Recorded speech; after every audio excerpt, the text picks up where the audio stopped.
So hello, everyone. Welcome to this workshop, Jamming with Environmental Data. It's so great to see so many of you joining us today in celebration of New York City Open Data Week. My name is Kylie Matchke, and I'm the postdoc fellow at Barnard College's Computational Science Center, also known as the CSC. And I'm also a Barnard alum, so I graduated back in May of 2023, and I studied computer science and psychology. In the room today, we also have Marco, who is the Senior Software and Applications Developer at Barnard and also the CSC Technical Manager. And he has been such a great mentor as I've been working on developing this workshop. So thank you, Marco. So for those of you who aren't familiar with New York City Open Data Week, it's an annual festival that's started by community-led events across all 5 boroughs of New York City. And the festival is organized and produced by the New York City Open Data team at the Office of Technology and Innovation, Beta NYC, and Data Through Design. And it marks the anniversary of the city's first open data law, which was signed back in March of 2012. And so it was a super exciting opportunity for us to learn about and engage with municipal public data and relate it back to our communities. And thank you, Zachary, for dropping that link in the chat. And for those of you who aren't familiar with the CSC, we are a center at Barnard who is dedicated to lowering the barrier of entry into computing and also promoting computational skills across many disciplines. And we host workshops pretty much bi-weekly, so we hope to see you at workshops as well. So let's dive right in. If our moderator could drop the first link in the chat, we're going to be looking at the data set that we're using today. And so when we open up this link, what we see is first, at a glance, view of all of the information about this data set. We're going to be focusing on energy usage in DOE buildings, Department of Education. And if we take a look here, we can see all sorts of quick facts about the data set here. We can see some logistical information, such as when this data set was created, when it was last updated, what agencies it's a part of, as well as some specific categories and tags that it involves. We can also see some dimensional information, such as how many rows and columns the data set contains, as well as some column names and the types of values that each column holds. So why is it important for us to review these details before actually diving into the work of the data set? Well, it's important to first define our goals before we conduct any sort of data analysis. What are we hoping to discover? What kind of patterns or trends are we seeking out? And what kind of conclusions are we ultimately trying to draw from this analysis? And once we have these goals defined, we can then take a step back and review the information in the data set holistically. Sometimes we might find that a data set has a huge range of information, which is great, but sometimes we have columns that are more or less applicable to what we're actually trying to analyze. So it's important to narrow that down from the get-go so we can streamline the process of data cleaning and then analyzing. So if you can all scroll up to the top and then hit this data tab here, we can get a quick view of what this data set looks like as a whole. We can see we have a ton of rows and columns, and this can look super overwhelming at first, but we can break this down slowly. So what are some things that people notice about this data set in terms of the contents? Does anyone have any initial thoughts or observations?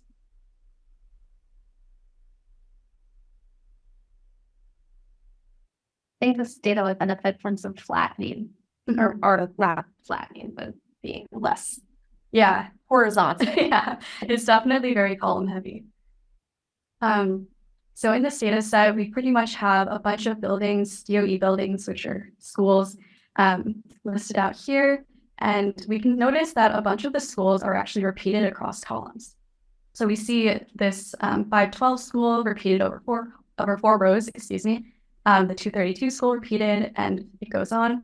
And this is because each row is broken down by the type of energy measurement that they're using. So we have things such as electricity, we have gas, we have steam further down here. We have a bunch of different types of measurements for energy, and they've broken that down per school. So we also see we have a bunch of columns that are dates. And this can look super overwhelming. We have almost 40 columns of just different days, different months. And so we're going to actually take a look at what this all means. If we can go back to this About page, scroll down a little bit to this attachment subheading here.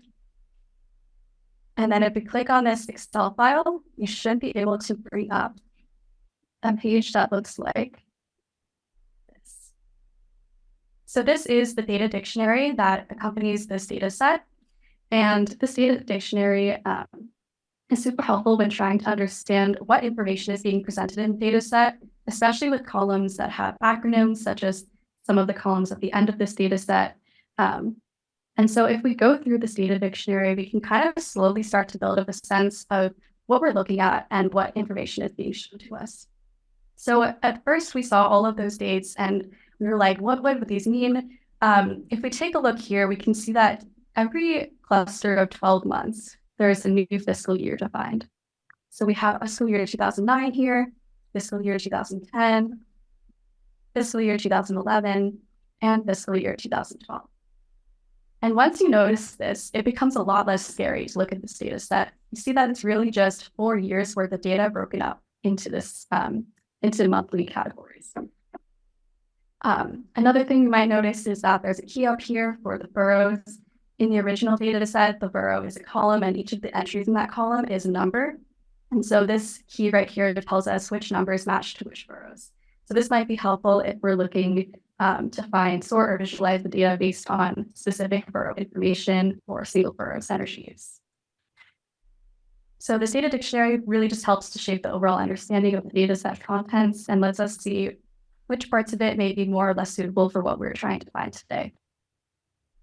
So I'm going to go back to the website. And so if you all look at the top right corner of this website, you should see an export button. If you click on that button, you can find that there are a couple different ways to export this data set.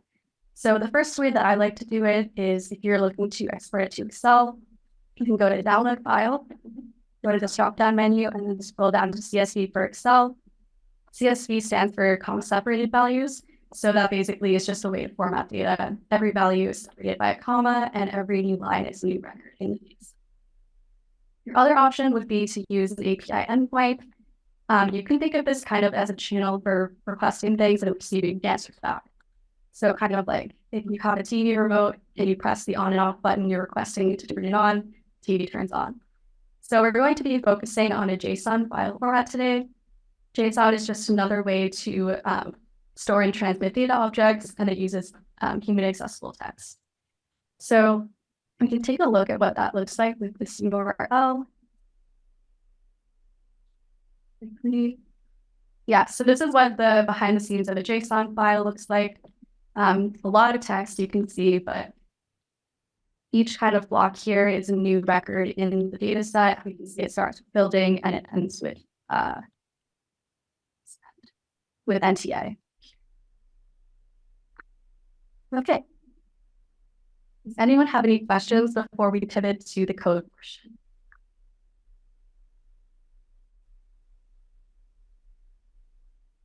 Be great.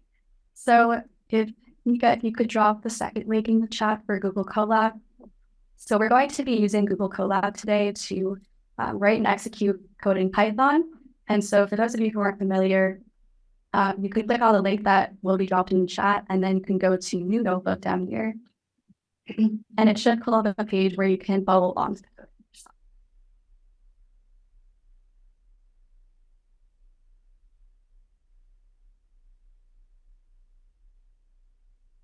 We'll give everyone a chance to read that actually.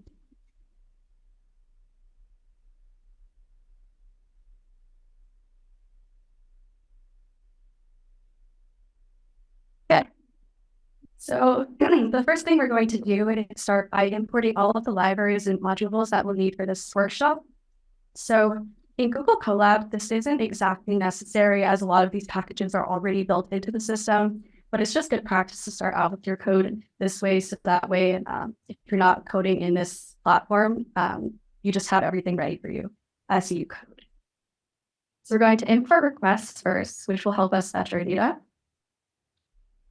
We're also going to import something called pandas, which is a library that helps with data manipulation.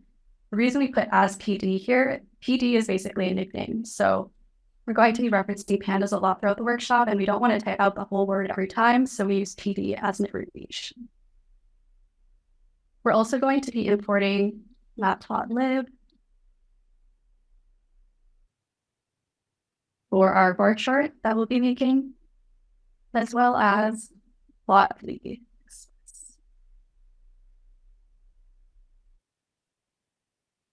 And the last thing we'll be importing is Folium, which will help us build our map visualization.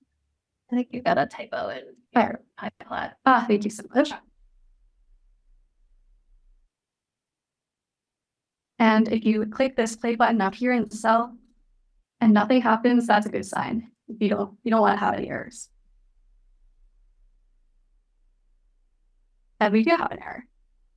Requests. Oh, you got pylon. You need the P back. Thank you so much. No worries. Okay, great. So we see the check mark. Everything has been successfully imported. Now what we need to do, in order to start manipulating this data, we need the data in the code itself, right? So we're going to take that JSON file that we saw earlier, and to get that JSON file, we'll go to the first website we saw. We'll go to export in the top right corner, API endpoint, and then copy and paste this here. I'm going to store this under a variable called energy URL. And a variable is basically just a storage bin. It contains information that in a compact way that you can reference later. Okay, so now that we have the URL here, we also need to get the data from the URL. So to do this, we can use something called requests.get and feed in this URL that we just created. Now we also need to convert the data to a format that we can import into a table so it's much more readable for us. So we can take response, which we just created, and turn it into JSON data. And I'm going to store this under a variable called energy data. The last thing we need to do is convert this JSON data into our actual data frame. The data frame sounds scary, but it's really just a table, and it'll allow us to read the data set much more easily. So I'm going to call the data frame energy df, standing for data frame. And we're going to create a data frame using the energy data.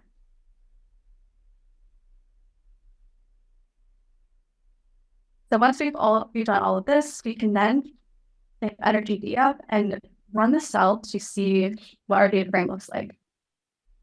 So now that we have our data frame here, we can see that it pretty much looks identical to the one on the website, the original data set. We can do a quick sanity check and see that it begins with building. It has all of these months. It has measurement, just like this one does. Okay.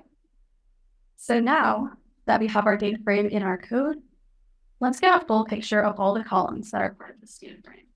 And the output of this will help us later when we're trying to consolidate this data. So we're going to do print energy df.columns. Printing basically just means display to screen. And we can run this. Another note, if there's any time when you run a cell and your output looks wonky or there's an error, try doing runtime and then run all. This will run all the cells in correct order, and sometimes it's a little bit finicky when you run just individual cells. So try that first. So we can see we have a list of all of the columns that are part of this data frame. So we can reference this later. So now that we have our data frame here, we can identify what our goal in this workshop will be. So our goal is going to be to determine how much each school spent on energy usage from fiscal years 2009 through to 2012. So, and then we can visualize this on a bar chart and a map. So if we're looking at buildings and energy spendings, we really don't need all of the columns that are here. We have some things like community board, census tract, which would be great for future analysis, but for our purposes today, we don't need those. So what we can do is start by cleaning up this data frame by removing columns that aren't necessarily needed for this analysis. So we're going to use something called drop, which will basically, anything in the parentheses next to drop will be removed from our data frame. So because we just printed all the columns up here, I'm going to copy and paste these into drop, and then we can fix this once we get that there. So I'm going from building address to NTA and stopping at a square bracket. So currently everything in this drop method will be removed from the data set. We don't want that to happen. We still want to keep some columns there. So let's identify what we actually need to drop. Building address, we need to keep there because we're going to be looking at each building's energy spending. So we want to keep that in the data frame and we'll remove it from the drop function. Borough and measurement, we don't necessarily need to look at. This would be great also for other types of analyses if you're looking at for specific spending or spending based on electricity specifically or gas specifically. But today we're not going to be looking at that, so we can keep these in the drop function. These two columns with the underscores aren't really well defined in the data dictionary, and they also don't really impact the dates that we'll be looking at, so we can also keep these in the drop function. However, all of these monthly columns we're going to keep in our data frame for now. And this is because we want to sum up the values under each of these months over time. So we don't want to drop them. We're going to remove them from here. We're going from fiscal year 2009 all the way through April of 2012.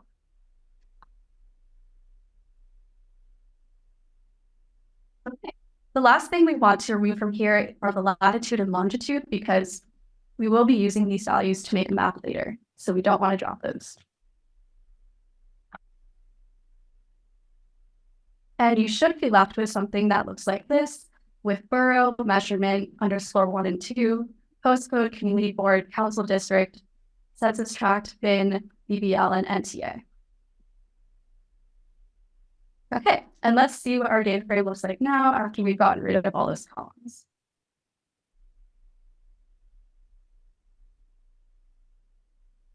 Oh, one more thing I forgot to mention. After the square bracket and NTA, we need to add the axis. So the axis basically refers to if you want to drop along the column or if you want to drop along the rows. So when axis equals 0, that would be along the columns. In this case, we want to drop along the rows because for each of these columns, we don't want any values in each row. So we're going to do axis equals 1. That should work. Okay, great. So now that we can see our data frame is a lot more consolidated than it was before. We still have quite a few rows, but we can see them all in one space here. We have the buildings, we have all of the monthly data, and then we have latitude and longitude.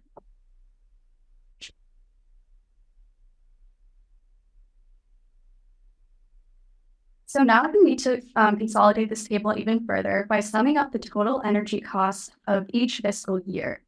So ultimately, we're going to want to have a single sum per building, but we're going to break this up into multiple steps just to make it feel more digestible and more intuitive. So let's start with fiscal year 2009. We're going to calculate the sum for that year alone. So to do this, I'm going to define a variable fiscal year 2009, and I'm going to make a list of all of the columns that are relevant to this year. So if we scroll up from earlier, we output all of these columns from the print function. I'm going to copy and paste all the columns that are specific to fiscal year 2009. So this will start with fiscal year 2009 here and go all the way through June of 2000. So once I have these selected, I'm going to copy them and paste them into our list here. And this basically allows us to group all of these months into one concise package because the data set doesn't know itself that this is a year, it kind of just sees all of these as individual columns. Now, we need to compute the sum across all of these months, but first we need to make sure that the values in these columns are numbers. So to do this, we can try something called energydata.dtypes. We can print this. So what this is doing is telling us what type of values are stored in each of these columns. And we can see that for every single column data frame currently, we have objects. And objects are basically just like text. So that's a problem for us because we need to sum up all the values here and we can't sum up the values of their text. So we need to convert them first to floats. Floats are basically just numbers with decimal points, and the difference between floats and ints is that an integer is a whole number, such as 3, 6, 12, and a float would be something like 3.14.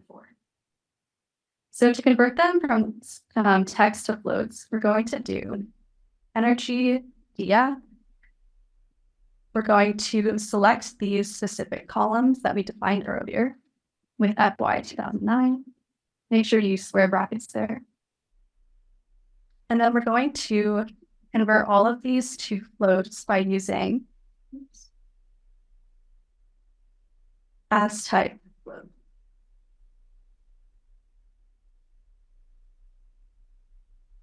Okay, so now that they're all converted to floats, we need to sum.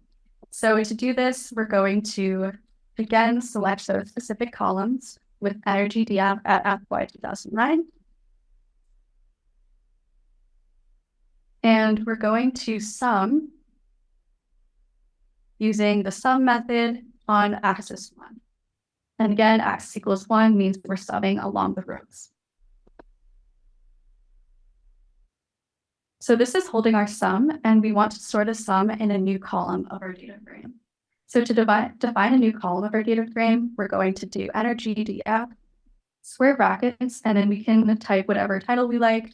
I'm going to do sum of fiscal year 2009 as our new column name. Okay, and now we can see what our data frame looks like.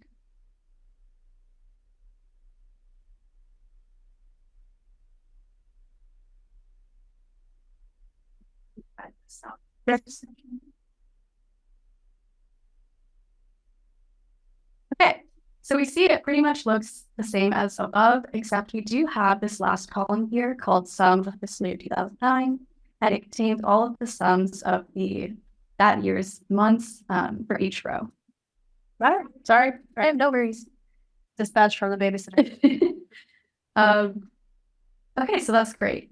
So a side note, if you don't want to see all of these rows at once, we can also do something called dot head, which automatically prints the first 5 rows of the data frame, like that. And if you wanted to specify a more specific row number, you could do something like 7 from the parentheses, and you get the first 7. Okay, so now that we've calculated the sum for fiscal year 2009, you need to do this again for the rest of the fiscal years. We have 2010 through 2012. So this will be pretty much the same process. We're first going to identify which months relate to fiscal year 2010. So I'm going to scroll back up to this print function where we printed all of the columns. I'm going to select from the output fiscal year 2010 all the way through June of 2010. So these are all the months that are grouped under that year. I'm going to copy those, paste those into a list here.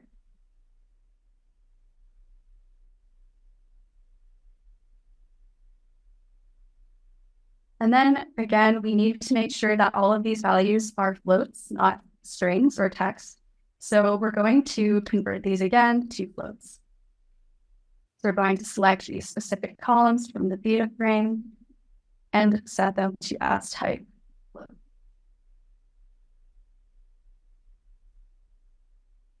Once we've done that, we can do our final step, which is defining a new column. This one is going to be called sum of fiscal year 2010. And in that column, we'll be storing the sum that we just calculated, or that we will be calculating. So energy ADR, fiscal year 2010, and we'll be summing along axis 1 for the rows.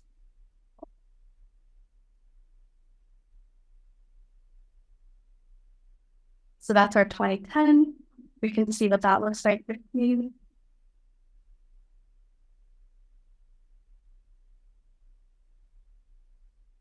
Okay, great. So we can see that the output now contains not only our fiscal year 2009, but also our sum from 2010.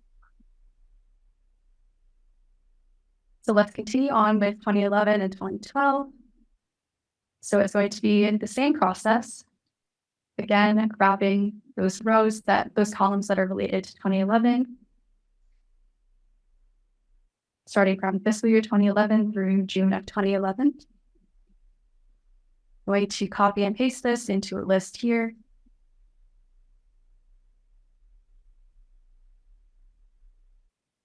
And then we need to convert them again to floats.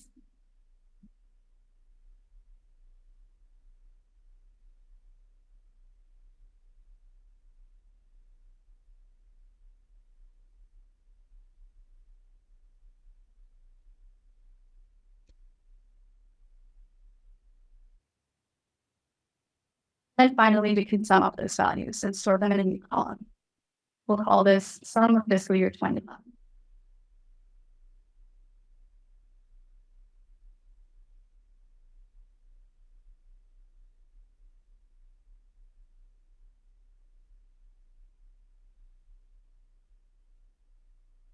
Okay, almost there. We have one more year to go. Fiscal year 2012 will be the last set of 12 months. We have fiscal year 2012 all the way through.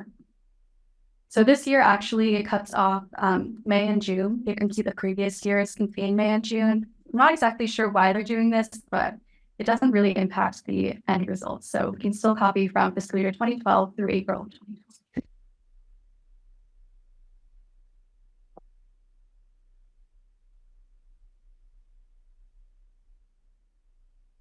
Then we can, I'm just going to copy and paste this times.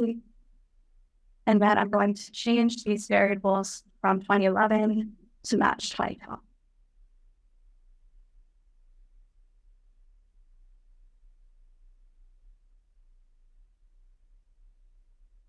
Okay, so now that we've summed up the values for each individual fiscal year, let's see what our data frame looks like. Okay, we can see that at the end of our data frame, we've added 4 new columns, sum of fiscal years from 2009 all the way through 2012. So this is exactly what we were looking to do. Does anyone have any questions so far?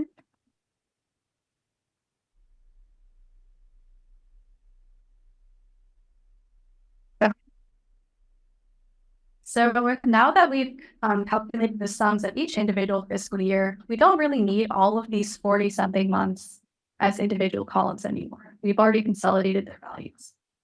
So we can get rid of these columns by first grouping them all together. So since we already defined these lists of months earlier for each year, in Python, you can actually just use the + operator on lists to make one mega list of everything.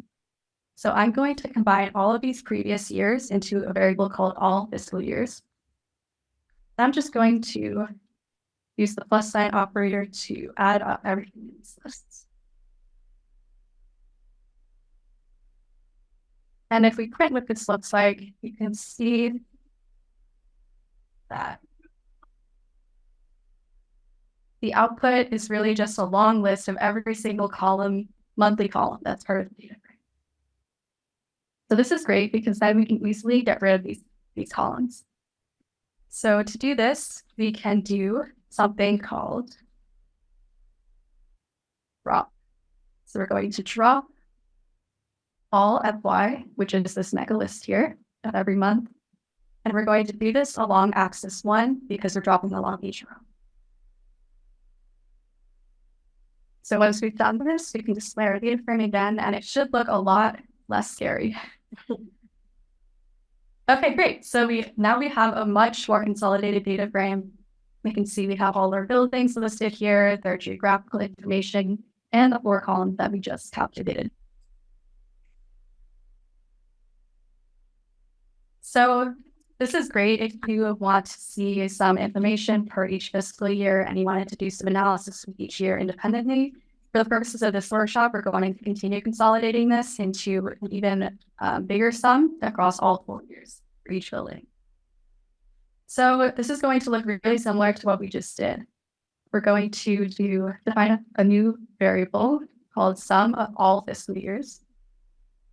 And this variable is going to contain a list of all 4 of these column names that we just made. So sum of fiscal year 2009 some of fiscal year 2010, some of fiscal year 2011, and some of fiscal year 2000. So now that we've grouped each of these columns into one variable, we can then sum up each of their values per row. So we're going to do energy, df. We're going to define a new column name to store these sums. So I'm going to do sum of fiscal years 2009 through 2012. And again, we're going to select those columns with sum of all Fy that we just defined here. And we're going to sum along axis 1 for the rows.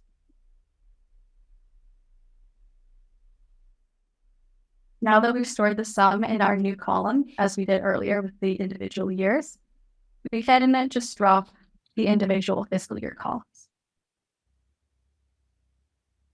So to do this, we can take energy df and use drop again. And we're going to drop sum of all Fy, now that we've computed the total sum. And again, we do this along axis 1 for the rows. Now let's display the data frame and see what we have.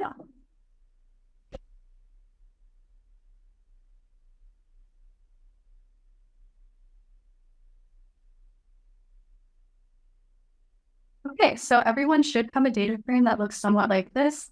You should see the building address, first column, followed by latitude, longitude, and then the total sum of all 4 fiscal years. Is anybody having trouble with finding this out or have any questions?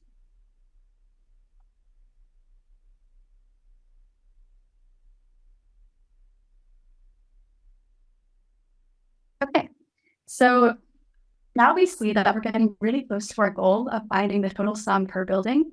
But something we might notice here again is that we have buildings split up into multiple different rows. And if we remember back to the original data set we looked at, this is because they're split into each different type of energy usage. So we have gas, we have electricity, we have steam. And so we're not really concerned about these individual types of usage in this particular analysis. We're going to be combining all of those sums of costs into one sum for each building. So we convert all of the costs of all of their energy usage into a single sum. And to do this, we can use something called group by. So each individual building and unique latitude and longitude that come with it are going to be what we group by. And this basically means we're going to have each of these buildings show up as a single entry in our data frame.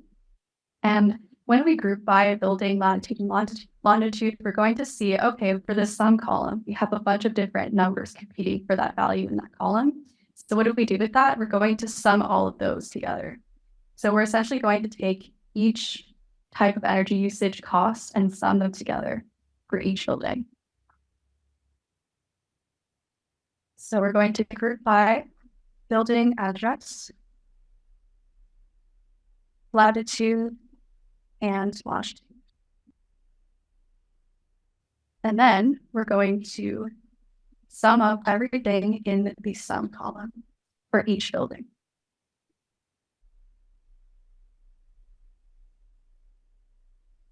We're also going to do something called reset index at the end of this line. All this is doing is saying, we don't want the buildings to become indices themselves. We want to keep these numbers on the side as indices. Now, when we do this, we can display the data frame.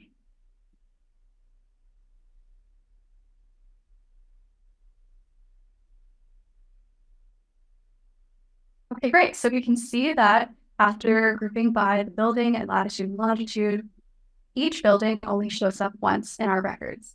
We don't have multiple rows, and we can see that the sum column is a lot larger than it used to be. So don't be alarmed if you see, before we had 512 as our first building, it didn't disappear. It's still here, but it's just going in order of ascending order of numbers.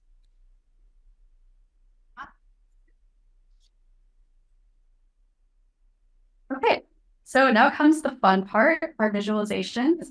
We're going to first start with a bar chart. So to make this bar chart, I'm going to start by sorting the values. And I'm going to sort the values based on the sums that we calculated. And they're going to be in descending order, mostly for shock factor. You don't have to do this, but it makes the graph look present a lot nicer in my opinion. So sum, this will be year 2009 through 2012. And we're going to set ascending equal to false. So it starts with the largest value. Next, in order to make a bar chart, we need to make a figure. We're going to use PLT, which we imported earlier. And we're going to set big size equal to 12 by 8. This is kind of based on your own preferences. You can play around with these numbers based on your screen size, but this is what works well for me. Next, in order to have a figure, we need to make sure everything is labeled properly. So we need to add an X label, X-axis label. So we'll do PLT X label. Let's do the total energy expenses across fiscal years 2009 to 2012. This is going to be in USD for the costs. And then there's something you can do called label pad, which basically just defines how much space is between the title name and the chart itself. So you can also play around with that number based on your preferences. And then I'm going to set the weight equal to for the text. So we'll do this again for the Y label. The Y label is going to show the New York City buildings themselves. So we'll do New York City DOE building and weight equals.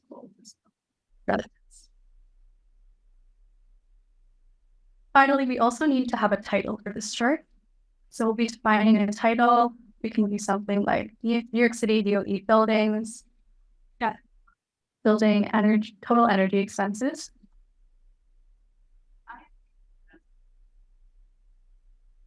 And again, we can do weight equals. So let's see what this looks like so far before we continue.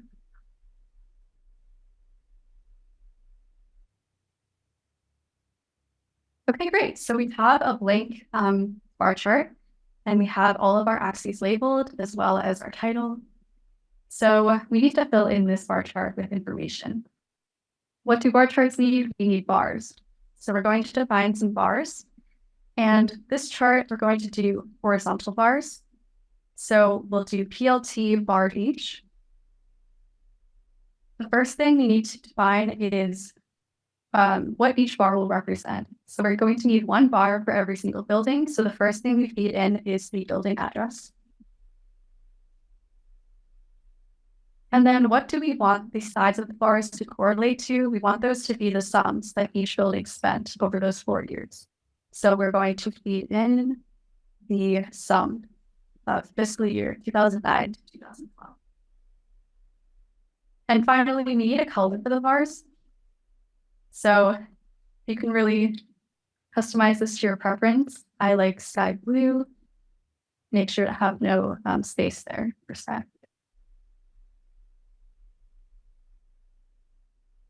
Okay, another thing we can do is display the exact numeric value X next to each bar. So you could try and trace down and see, okay, it's about roughly this much money, but it's a lot, it makes it a lot simpler to read if you have the exact value next to each bar. So we're going to do 4 bar in bars. Bars is what we just created up here. PLT.text bar get weight. So what this is doing is just finding the position and orientation of the bars so it knows where to write the text next to. So we're going to get the width, going to get Y, and the height.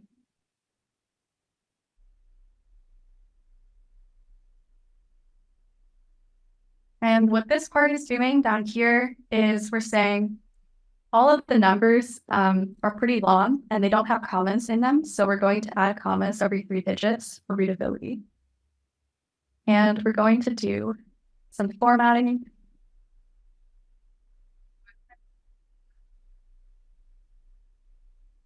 Forward.getRead.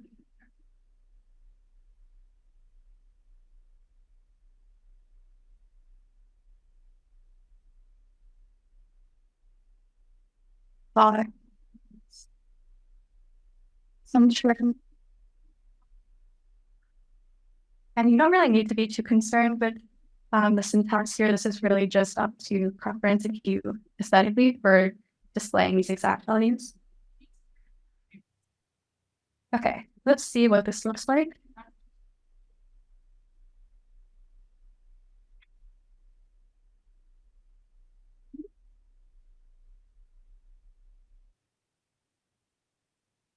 Okay, so we have some contents in this bar chart. You can see we have all of our sky blue horizontal bars as well as the exact values printed next to each. So we also need to format this x-axis information. This is in USD, but currently we have some huge numbers, so it's an exponential or scientific notation. So let's make this more readable by doing something. We're going to define a new function called format x-axis labels. This is going to take in the ticks for x, the x-axis, as well as a positional location. And all we're doing here is we're going to return some properly formatted numbers. So we're going to do curly brace,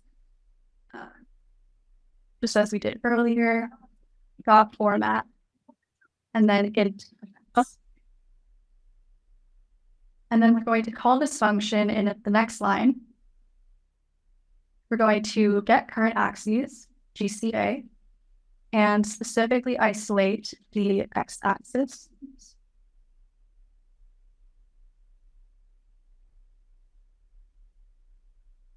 And we're going to format this such that it follows the formatting in our function we just defined.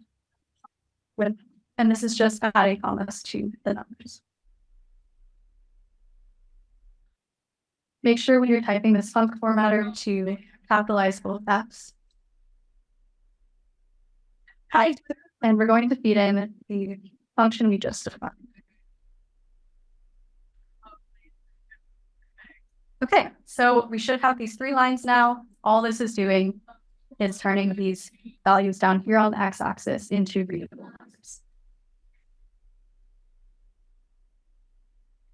The last thing we're going to do, we want to start with the highest value at the top. So we're going to invert this y-axis by doing get current axes and invert y-axis. Then we can run this and see what the final result looks like. Okay, so our final result is pretty interesting to look at. I'll leave the code up here for a second for anyone who's behind. But we can see immediately that we have some pretty large numbers here. For the Murray Bertram High School, we have total energy spendings of upwards of $18 million over those 4 fiscal years, which is a huge amount compared to a lot of these other schools, which are under 10 million over those 4 fiscal years. And if we scroll down, we can see that the lowest spending school is the High School for Leadership and Public Services, which is just a little bit over $1 million over those 4 fiscal years. And we can see down here, we have all of our expense costs correctly formatted. Does anyone have any questions or need help with displaying this bar chart? Yeah. This makes me wonder the size of these high school or these schools. Yeah, I was also wondering that. We're going to do a little analysis on energy costs per student because I looked at the student population, but I would definitely be interested in seeing square footage as well, because these are some crazy numbers. Yeah.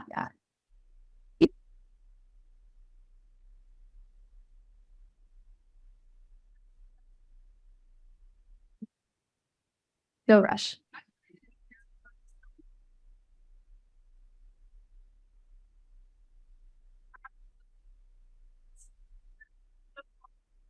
So now that we've calculated the total sum across all fiscal years for each of these schools, something interesting to look at, as one of our attendees has mentioned, is the square footage of each school, and that would be a great further step. What we're going to look at today is I actually looked at the student population of the highest spending school and the lowest spending school to see what the average cost per student would be for energy. So the highest spending school was the Murray High School, and they spent $17,747,180. And their student population has actually drastically changed over the last decade. It used to be around 2,500 and now it's under 400. So there was a big overcrowding issue. But I did look into the numbers for this specific time range, and it was 2,562 students. So we can see that this comes out to about $6,927 per student. Now, if we contrast this with the lowest spending high school, the High School for Leadership and Public Services, they spent $1,015,625, and they have 285 students.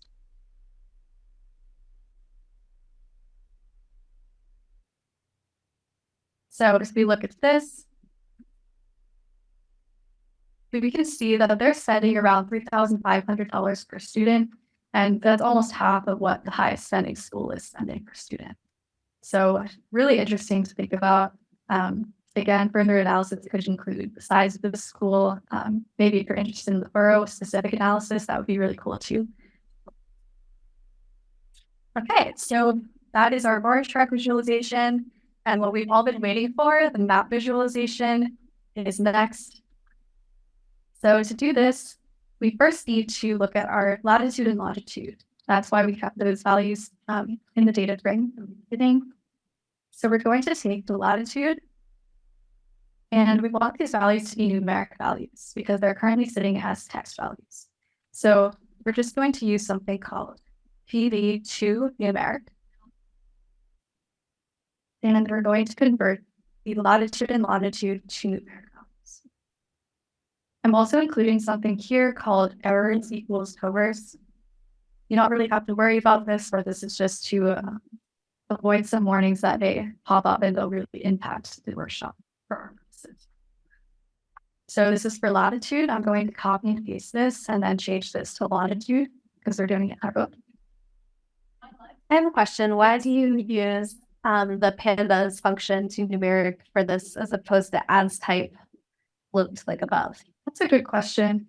I think for this specific case, it was to help map the to better map it onto the visualization. I don't know if as type would work here. Marco, do you know?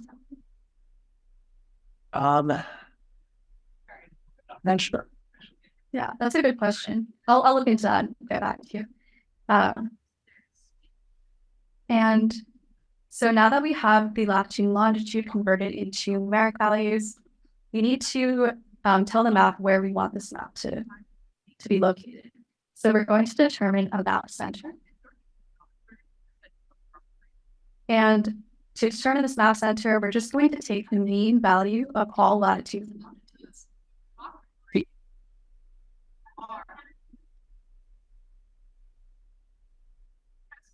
And we can do this by using dot mean. And then we do the same thing for longitude.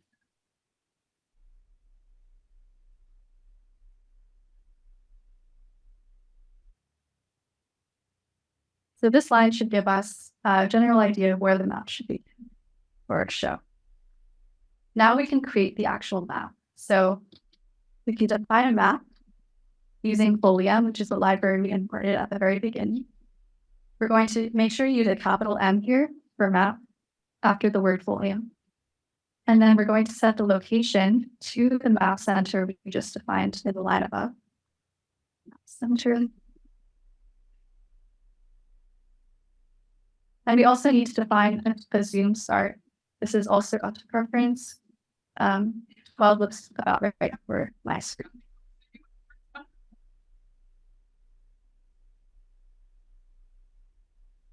So now that we have a map, we need to add all of the buildings to the map. And in order to do this, they're all going to be represented by circles, and these circles will be of different size. And the size will be based on their total spending over those 4 years. So a bigger circle would be they spent the most money. So this is our final chunk of code, and bear with me. It's going to be a little bit of a doozy, but it will be worth it. We're going to iterate through all of the buildings.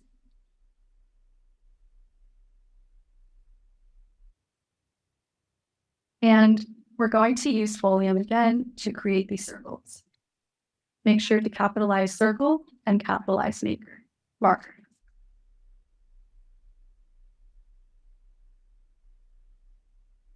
Okay. We're going to take the latitude and longitude.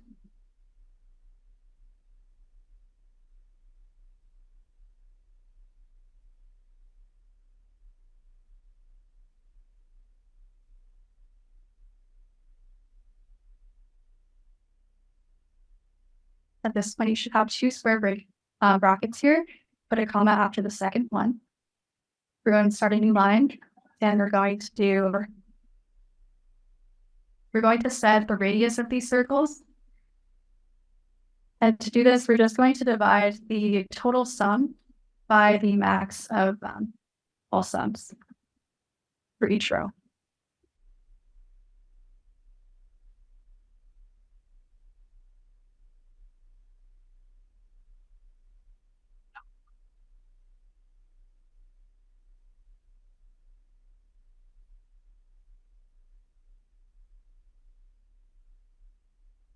We're going to get oh, sorry. Oh, no, you're right. I'm wrong. And then we can scale by a factor of 20 here. This is also something you can play around with. You can do 10, you can do 30. This basically just proportionally changes how big this appear on the map. Make sure to add a comma after this 20, and then we'll start next line. So the next thing we'll do is when we hover over each circle, we want to see which building we're looking at. So let's just type building. We're going to use some formatting here, so that way we can just take the name from the data frame itself.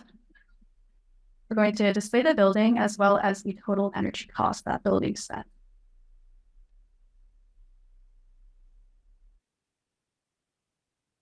Again, we're going to use this colon and comma to add commas to the big numbers for readability, and we're going to use period 2F to specify how many decimal places we want to go out to. So 2 decimal places for the cents.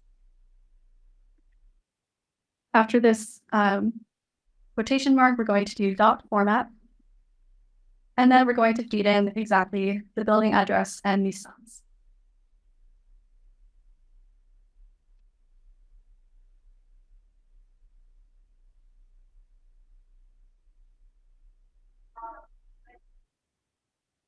Okay. Almost there. Now we just do some aesthetic things. We're going to select the color of the circles. You can customize this. I'm going to do dark green for today. And when you do this, make sure to not put a space between dark and green. Also, we're going to make the outline dark green to match. And we're going to set the fill opacity to 0.6. This can also be changed depending on what. I'll give everyone a minute to get this down.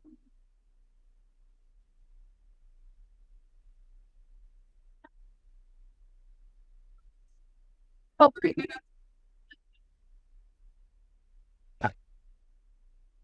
so after we have done all of this, you need to add it to the map. We're going to just add a period after the end of this parenthesis, and then do add to.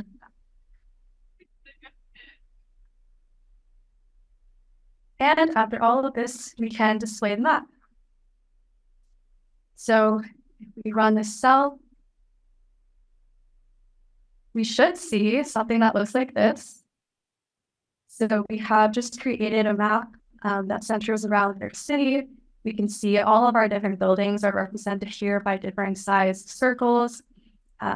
It's really interesting to see some patterns in this map. We can see a lot of the clusters in the Bronx seem to be a similar size. The ones over here seem to be similar size. And then we have some really big ones at the bottom of Manhattan. So this circle corresponds to the most highest spending in school, which is the Murray Berkshire High School. And we can see the total energy costs here, $17.7 million. And yeah, this is a great tool for seeing patterns in location of where these buildings are, seeing maybe similarities across buildings, across boroughs. You could do some further analysis there. Does anyone have any questions about this map or need to see the code again?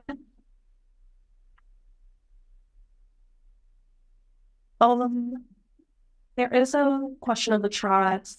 Could you scroll to that final code? To the final, sorry? Code. Oh, yes.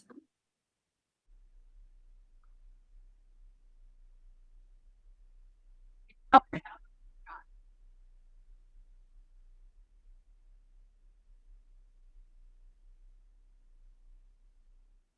This is just kind of a fun fact about Folium, and maybe you're going to talk about it next, but you can change the base map in Folium. So this one that we're looking at has like really detailed roads and stuff, but if you're looking at if the roads don't matter as much, you can switch it out for a base map that like has more subtle roads. Oh, that's super cool. But all tiles.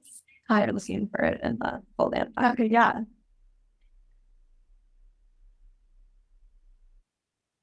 If people on Zoom can hear that, one of the attendees suggested that if you wanted to change out the base map to have less crowding the roads and specific roads, you can have something called, you said tiles? Yeah, it's called tiles. It's a argument in the map function. Great, thank you.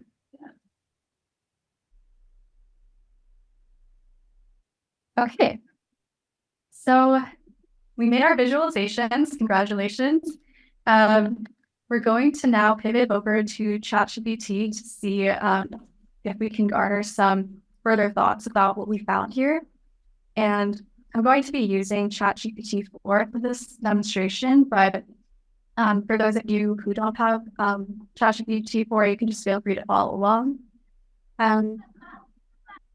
So if you do happen to have ChatGPT 4, our moderator will drop that link into the chat and we can pull this up. So I'm going to paste the screenshot we just took into this chat box. And then I have a prompt ready, but if other people have prompt ideas or suggestions, please feel free to chime in.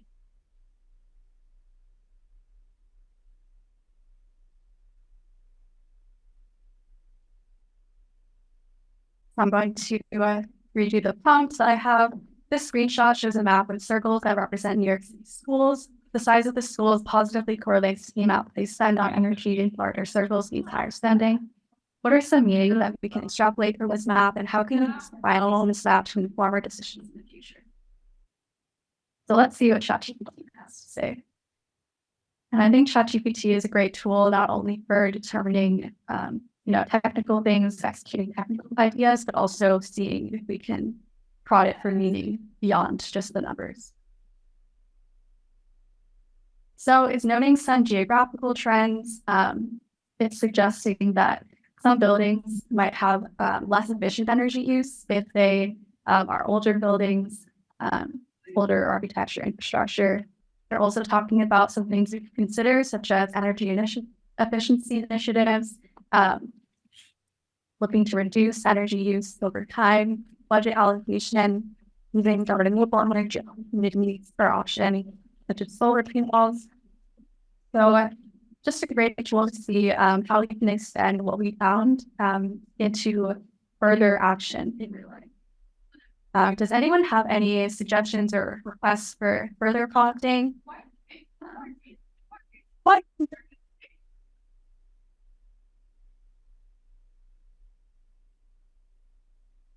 Yeah, and I encourage you to continue playing around with this in your own time if you're interested in seeing some other things such as, very specific stuff or other sorts of trends that we can get to see in this workshop. So, okay, if there are no questions, we can pivot to part 2 of this workshop. So part 2 is going to be the data jam portion of the workshop. This is going to be your chance to exercise your creativity and really have fun with interacting with the data. So if you're on Zoom, we can create breakout rooms. You can choose to work individually if you prefer, no pressure to work in a group. But we will have breakout rooms if you'd like to join them. So some suggestions for the creative projects. You could do something like a collage. You can create a collage that reflects aspects of the data set. You can incorporate energy themes like electricity, gas, and lights, academia themes, schools for the DOE. You can also incorporate specific numbers such as the dates 2009 to 2012, as well as the costs. And so I recommend that if you're on a computer, you could use Canva. This is really great for creating digital collages. So our moderator can drop that link in the chat if possible. And when you pull up Canva, you should see something that looks like this. You can go up to create a design. You can choose any size, maybe flyer or books shouldn't work well. And then what you can do is go over to the sidebar here. You have a bunch of options for designing, but if you go to elements, you can actually search for specific themes such as energy, and you can drag and drop things over here. So you can really customize this collage to your liking, and you can add text as well using text boxes. Another option for the creative project could be, the ChatGPT collage that was generated for this prompt looks something like this. So you can see we have all of the school imagery throughout. We can see some electricity. Some of the words are less clear, but you get the idea. You can substitute your own numbers for these. So just some inspiration for your project. Another option, if you're into writing, you could create a poem, a short story, a song into that. You can consider how to incorporate the buildings as settings into the text. You can think about characters in your buildings, such as students contributing to the energy usage, maybe incorporating numerical data in like a rhythmic way and making a song. So ChatGPT created its own poem. I'll read the first couple stanzas. In the heart of New York's bustling scene, where DOE buildings stand proud and lean, there lies a tale of energy so vast, from 2009 to 2012, a 4-year cast. Electricity and gas, the figures stand in kilowatt hours in advance, a story of usage both high and low, with numbers telling where we can grow. So that's another option if you like writing. If you're into illustration, that's also another option. Again, you can incorporate similar themes to the collage, thinking about how to showcase different cloths. Maybe you can show different coloring, sizing, spacing. Think about those things when you're illustrating. If you're doing this digitally, you can choose to use something called Google Jamboard. And if you could drop that in the chat as well when you have a chance. This should bring up a page that looks like this, and you just create a new Jamboard by pressing the plus sign, and you can use all of these different tools to draw.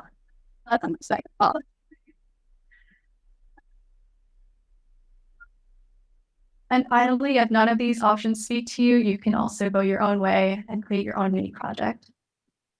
And then I ask that people do join this Padlet at the bottom, which should be in the chat as well. Thank you, Nika. Which you can add your projects to. You can create a little page here. You can add a title. You can upload files. You can upload links, photos. You can do a ton of different things. And you can also write text here. And then we can all see each other's work. So this should be just a fun chance to interact with the data in maybe a less traditional way, but certainly a fun way. And how much time should we like? Maybe 25 minutes, 20 minutes? Is that too much? Okay, so maybe we'll regroup at 1:30 and we can look at this Padlet together. If you could just drop your many projects into this cabin, and I'd love to see everyone's work. And insurance. Sir, I have said my biggest set of top energy usage around daily bombings. I want to have a little bit of energy going on here with the light bulb. I have some money flying around the school, a 17 to represent $17 million that one school spent over those 4 fiscal years. And I have those on fly over here. Have a video that one of our attorneys need. Like on the chase.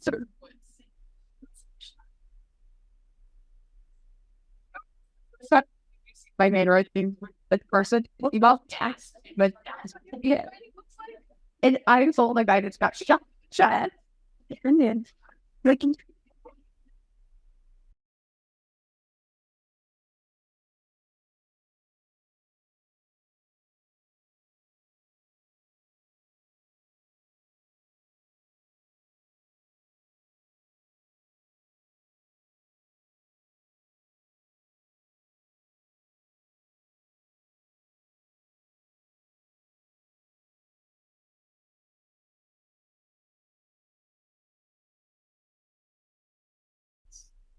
That's a sun in the middle. oh, it's beautiful.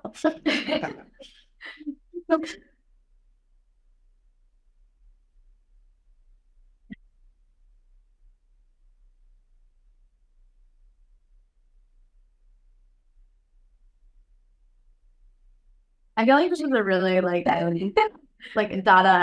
representation of the struggle of greening in New York City's building infrastructure. Green energy brings happiness, but I just need the power of wind and sun for a brighter, happier future. That tool is called tldraw.com. It's not equal to my create diagrams. Oh, so it's like taking your scribbles and turning them into that. The pressure if anyone else wants to add their projects to this site, would love to see them, or if you would prefer to just share out for everyone, that's also okay, or in the chat. Which I'm happy to read the bad limerick that ChatGPT wrote for. In New York City, the building's so grand, schools bustling, energy demand, lights blazing all day as the children learn and play, electricity bills surely expand. I think the meter of this limerick could use some work. It doesn't roll off. No. Yeah.